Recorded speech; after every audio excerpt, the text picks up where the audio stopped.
Hello guys! Good morning rito at good evening dyan! At eto, syempre, katulad ng dati, kakagising lang natin, kaya magkape muna tayo. Kape. Okay guys, eto, pag-usapan natin, etong nagkaroon bigla ng bulong-bulungan na kung sino ang i-endorse nitong si PBBM, Talagay ko, kasalanan nito ng Tweety Bird ni Tweety Bird ni Attorney Jess Falsis,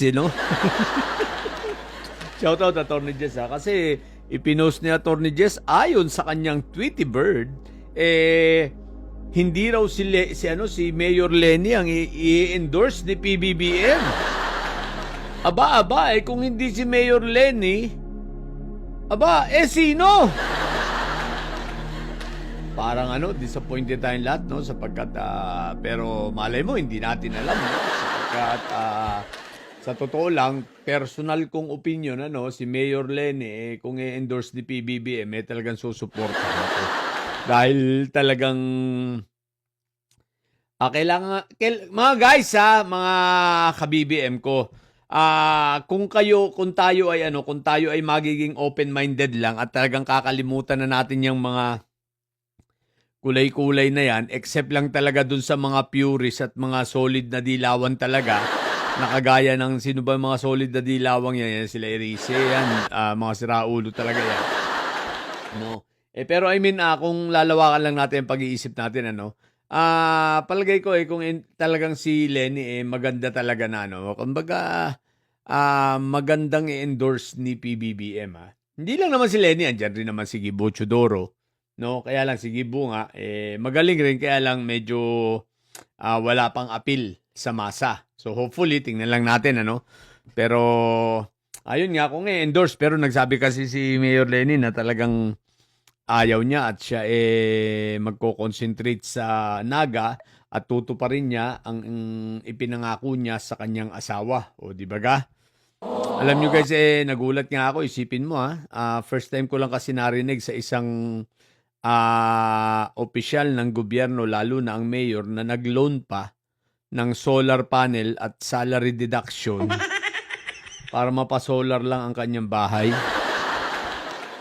Pati yung iba mga empleyado. At saka isa pa, kung nabalitaan nyo itong pakikipagtulungan ng local government of Naga City with the Pag-ibig, housing natin, para mabigyan ng murang pabahay ang 600 government personnels ng local government of Naga. O di ba ka? Isipin mo yan, yung mayor nag-aasikaso ng ganyan. So parang ang bahay lang yata nasa 300,000 ang bawat isang halaga. Napakamura para sa Pag-ibig. So isipin mo, laking kaginhawaan nito para sa mga empleyado. So yung mga ganyang hakbangin, talaga mako-commend mo talaga si Lenny Robredo, si Mayor Leno.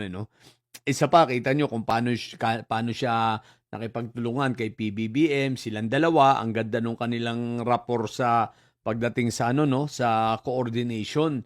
Lagi siyang pinupuntahan ron ni Secretary Vince, inaayos ang mga flood control doon dahil talaga ang Naga isa sa pinakamalalang tinatamaan lagi ng baha tuwing may bagyo, Kaya tatandaan ninyo walang barilan, kaya walang sakuna at walang kalamidad. Hindi, naalala ko bigla si Inday Sayo, di si kalamidad Anyway guys, yun ang sinasabi ko. Pero eto nga, balik tayo sa usapan, So, lumalabas ngayon ang bulong-bulungan na aba, dahil nga sasabi ni Tweety Bird ni Attorney Jess, hindi si Mayor Lenny ang i-endorse. May mga bulong-bulungan. Bagamat ang ating kabayo hindi kayang abutin ng kanyang antena ang bulong-bulungan ito. Tinanong ko rin sa puting kabayo kung may balita ba siya rito. Wala talaga siyang balita. So ako ay nakichismis na lang at naghanap na lang ako, nakita ko na lang at naghanap na rin ako ng mga iba pa mga karagdagang mga informasyon sa bulong-bulungan sa social media. At eto na nga po, ang bulong-bulungan si John Wick daw. Si John Wick ang planong i-endorse ni PBBM. O kaya sinabi ko sa post ko, wala itong confirmation na. Pero, magandang pag-usapan rin lang. Aba. Dahil kung si John Wick ang totoong i-endorse ni PBBM, naku po, PBBM, with all due respect po, isang malaking pass po muna ako. Kasi po, dyan kay John Wick, kumbaga, naka-auto pass na ako dyan. Kumbaga, anong tawag dito? Program. Ang isip ko, ang puso ko, ang damdamin, ang lahat na sa akin ay program not to vote for John Wick. Due to many reasons, no? Hindi lang dahil sa ayaw ko kay John Wick, no? Because nung unang salpak niya sa DALG, gusto ko siya. Actually, pinuri ko pa nga siya, nasabi ko, salamat at may pumuna na rin sa ating fire, no? Sa Bureau of Fire natin sa mga anomalya rito na ginagawa patungkol sa anong pangalan ito? Mga fire extinguisher. Sapagkat ako mismo personally merong masamang karanasan sa Bureau of Fire pagdating sa fire extinguisher. Yung aming mga fire extinguisher sa condominium namin nung ako ay maging president na mga 300 plus. Aba. Gusto nilang papalitan ng blue. Isipin mo, ang refill lang nung nasa 1.5, ang refill lang nung anong pangalan ito? Fire extinguisher na pula. Ang gusto nila palitan lahat ng blue. Anong green pala? Sorry, green. Syempre, green alam niyo kulay ng may sayad.